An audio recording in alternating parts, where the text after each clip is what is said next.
Salutations, internet traversers, and welcome to another segment of Karate Talk. Today's segment, we're going to have some good news and some rather bad news, but we're going to start with the good news first. First news is coming out of BLM. They dropped a platform on Monday, a list of demands, 6 to be exact, outlining the changes that they want to see in the American structure, society, politically, economically, enacted and implemented this election cycle. So I'm gonna read you a little synopsis in a little bit, but let me first say props. I got to give them mad props. This platform that they dropped sounds like it's something straight out of the Black Panther's 10-point program. You guys are familiar with that. Most of these demands, I think, are pretty straightforward, are pretty reasonable, and the most pertinent of these would be reparations, because not only will it include monetary compensation for landowners, descendants of slaves, homeowners, and the like, but it will force the Republic and white America to reconcile with its past and its present affliction and perpetration of racism. So I think that the study, not so much the monetary compensation, but the study of the effects of slavery, not only just on the descendants of slaves, but on white people themselves, will be even more beneficial than the monetary compensation would, exactly for the aforementioned reasons that it would force people to come to grips with the true past, the true history of oppression that has been perpetrated by this republic, by this anti-black sentiment that has been expressed by white America in the past and in the present. Brother James Baldwin once said that there can be no real substantial change until society learned about its history of oppression, right? He said that there needed to be a White History Month. But I digress. This is a huge step forward for BLM. They are really coming into the fold. They're really drawing on the vast wealth and knowledge that comes from black struggle. They're really drawing on the rich heritage that is black revolution, right? They're seeing the shortcomings of fighting on the grounds of civil rights as opposed to fighting for human rights. Now I'm going to show you exactly what I mean by that. You look at the language in their platform. I'm going to read a little something from the introduction. It says, "Black humanity and dignity requires political will and power in response to the sustained and increasingly visible violence against black communities. In the U.S. and globally, a collective of more than 50 organizations representing thousands of black people from across the country have come together with renewed energy and purpose to articulate a common vision and agenda. We are a collective that centers and is rooted in black communities, but we recognize we have a shared struggle with all oppressed people. Collective liberation will be a product of all our work." Tasty lick right there. Brother Malcolm said exactly the same thing after his pilgrimage. He said that civil rights are limited to the jurisdiction of Uncle Sam's court. So you don't take your case to the criminal. You don't take your grievances with the perpetrators of your oppression, right? You take your case to the world court, so that you can garner support, so that we can garner support from the global community, especially from our African and Asian brothers and sisters who have conquered and defeated European colonialism. So again, big ups to BLM.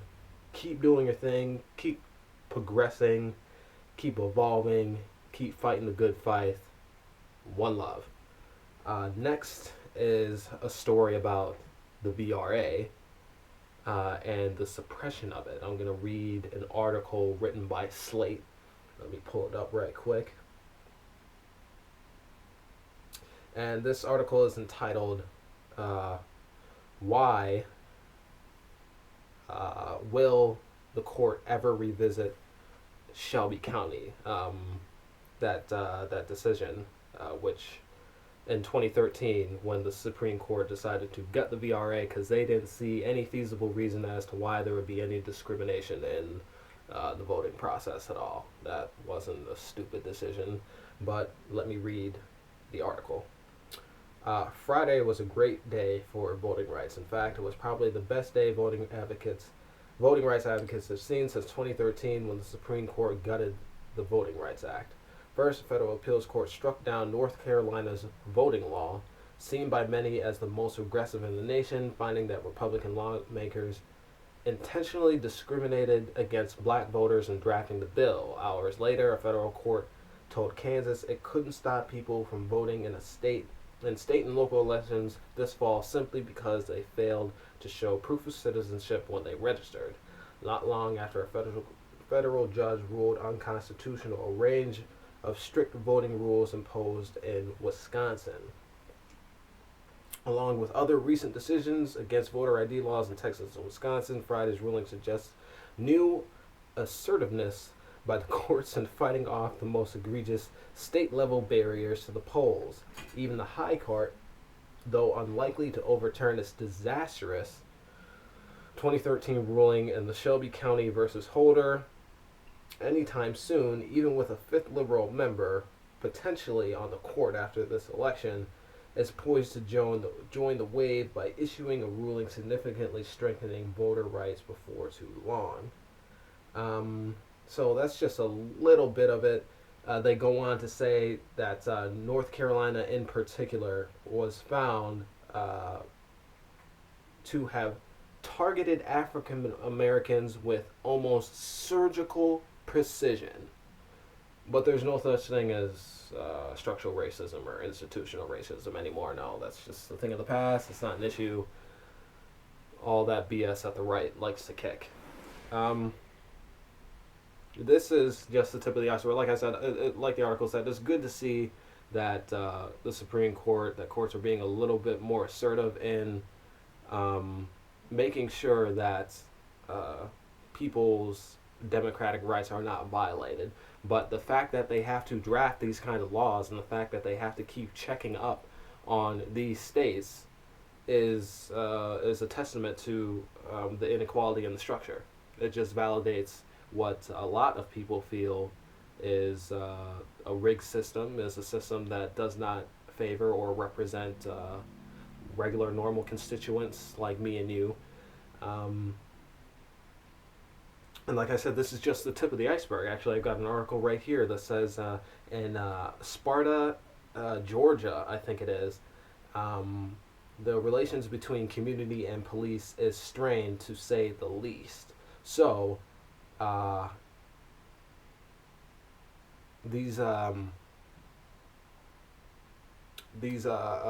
government sends police officers door to door, basically servicing these people these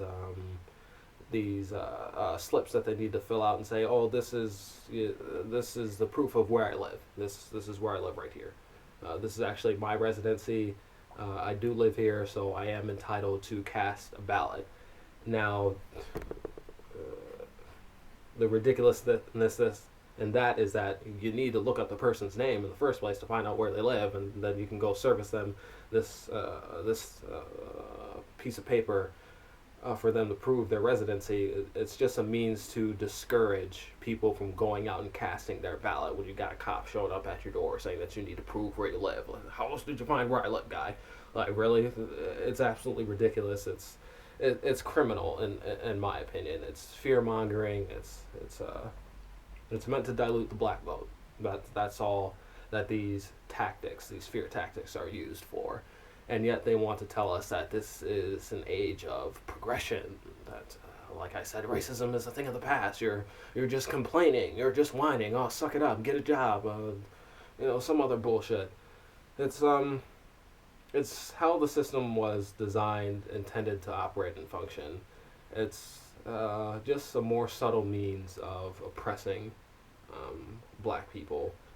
It's absolutely sick, but not surprising.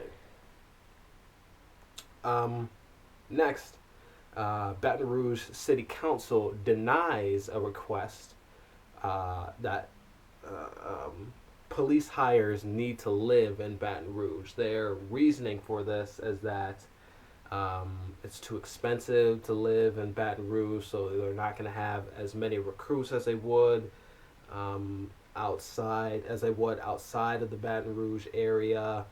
Now, I'm saying the story, of course, because of the recent shooting there of Alton Sterling in Baton Rouge. It is the case that a majority of the people who are hired, of these officers, are hired from outside the Baton Rouge parish, right? So that's obviously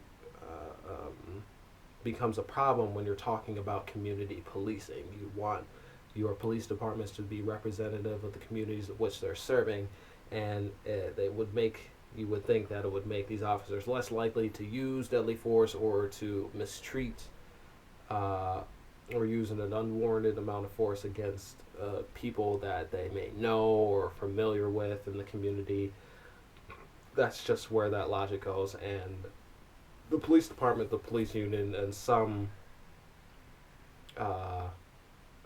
Republicans are saying that this is just bad for as it goes for recruiting police officers. We're just not going to get the same amount of turnout. We're just not going to get what we need as far as support for the police. And I think that's good that they are pushing for this type of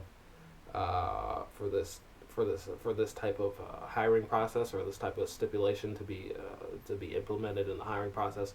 But again, I think that instead of diverting money and funds into the police department, they need to be focused on investing and divesting, like one of the points of the platform that BLM mentioned, taking money out of the military industrial complex, taking money out of the private prison complex, and putting that money towards community revitalization, towards job revitalization, towards job corps and things like that are going to properly educate people living in at-risk communities, and building better, more operational schools. Like I said, diverting money towards job training and stuff like that. This is going to immensely reduce crime, particularly violent crime, in these at-risk communities. But nobody wants to talk about that. Everybody wants to run their mouth and talk out of both sides of their mouth about how black crime is terrible, and yet they don't want to do anything about it. They say, oh, black crime is awful, but you need to fix your communities. Well, we want to step to you through the law on how to do it. We want you to get police in our communities that are going to be reflective of it. Well, no, that's not going to be good for us, though. That's going to, well, what do you expect when people who, like BLM, for instance, protest and are out marching in the streets, and you don't like that, you got a problem with that, oh, you need to do it another way, you need to do it a different way, you need to go through it legally if you want anybody to hear you. The means and methods of which you're using is not going to help your cause. Okay, well, here you got people trying to go through the system and say, this is how we want you to fix the hiring process so that the police are not mistreating us, so they see us and can empathize and sympathize with us because they see us as neighbors as opposed to the enemy. Well, no, that's not going to work either. Well, you're putting these people between a rock and a hard place, and you expect something different when things start getting broken and burned and people start resorting to violence. Do you have no grasp of history? That's when folks start invoking the name of MLK and say, oh, he'd be turning over in his grave the way that you guys are acting. MLK said himself that he could not blame black people for resorting to violence when the government, this republic, is the greatest purveyor of violence in the world. That's MLK's words. That's the words of the man that these people on the right like to tote around and throw in our face. He said that he could not condemn those who resorted to violence when the culture or the environment that produced the means, that produced the need for people to result to this type of action is still in effect. Like I said, we're trapped, double trapped, triple trapped. And any solution that anybody offers to us is just a trap. But I believe that an ideology of self-help will do more for our community than coming to the system on a bended knee, marching in the streets, asking for the police to change their hiring process, putting on body cameras, that sort of thing. It's they are temporary solutions, changes on the surface, but not actually affecting change as it pertains to how the system operates. So, like I said, programs of self-help, taking matters into our own hands, will force the republic and its operators to pay attention and to actually enact some transformative, substantial change. But I could get into more detail about that and talk at length at that, but that is for another video. I'm going to go to our next story, last story, and the most tragic of all these is the supposed murder of Korryn Gaines out of Maryland, Baltimore, I believe. So how it goes is that apparently the police showed up at her apartment looking to serve warrants for her arrest and for the arrest of her supposed boyfriend. Her warrant was for some traffic violations. She failed to show up in court. And her supposed boyfriend, was for assault or something along those lines, aggravated assault. But from the jump, this situation sounds fishy to me.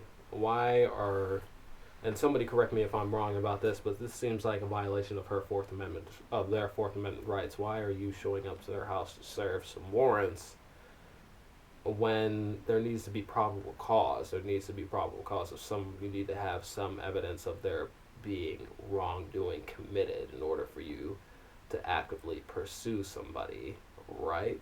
I could be wrong about that. Somebody please correct me if I am.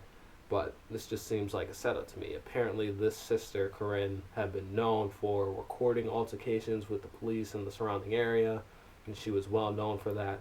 So to me, this sounds like they put a hit out on her, is what it sounds like to me. So as it goes, they're there to serve these warrants. They knock on the door, say, let us in, we've got these warrants for your arrest. She says, hell no, you're not coming in here.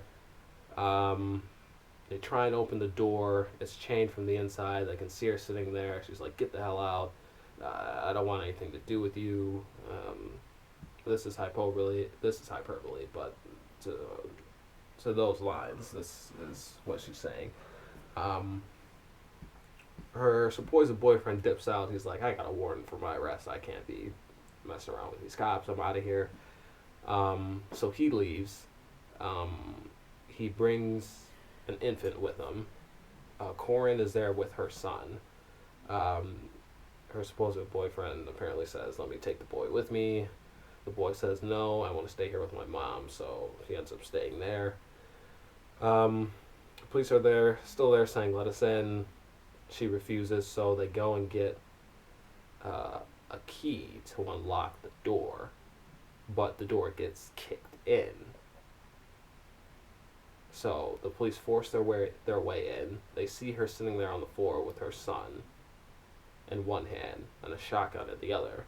She says, if you don't get out of my house, it's not going to end up well for you. The police, they back off, immediately go to the judge, get a warrant for resisting arrest, threatening police with a weapon, aggravated assault against police, resisting arrest. So they show up again. Now they're allowed to actually fuck with her. They say, we've got these here warrants, you need to turn yourself over. She says, no way, it's not going. It's an hour-long standoff. I think it lasts for 2-3 hours. She finally says, this is what they say that she says. She finally says, if you don't get out of my house, I'm going to kill you. One of the officers perceives that to be a viable threat, lets off a round. It hits her. She fires back in which then they exchange fire. She's killed in the process, and her son, he's 5 years old, is struck. Now, originally, when this first story first broke, the officer said, "Oh, we're not sure if she shot her son herself or if it was us who shot her." Mind you, this woman's holding a shotgun. Now, I'm not a gun expert or anything like that, but if you're holding a shotgun and you accidentally shoot somebody standing within close proximity of you, you're losing a limb, right? You're gonna bleed out. There's no way that that you at that close of a range, and I may not have prefaced this already, but her son was taken to the hospital with non-life threatening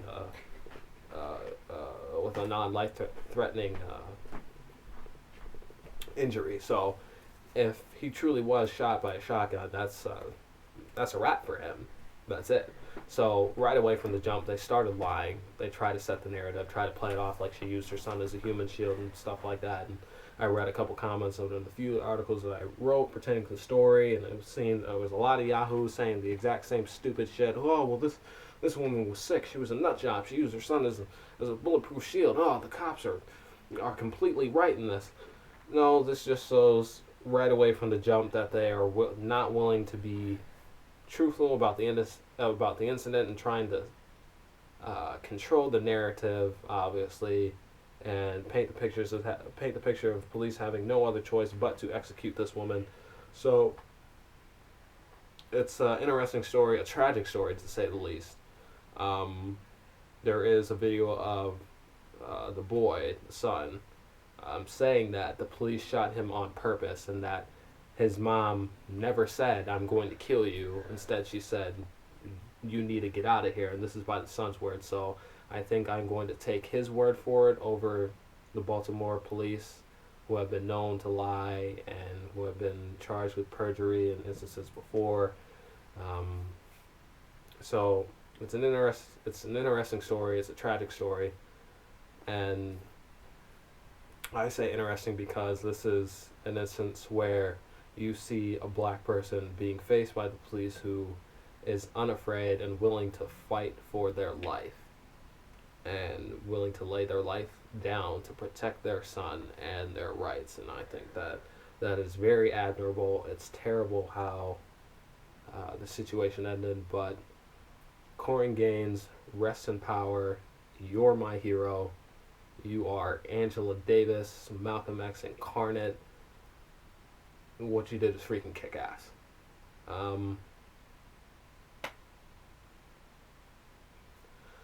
Get sick of hearing about stories like this, but it's just going to keep happening because this is the world in which we live, and it's incumbent upon us, people who are conscious, to take the fate of our communities into our own hands and change them for the better.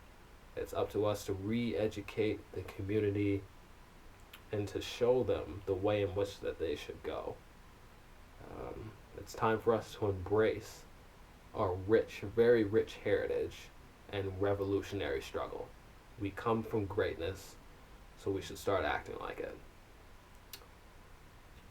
With that being said, peace, be easy, keep fighting the good fight, and I will see you next time on Karate Talk.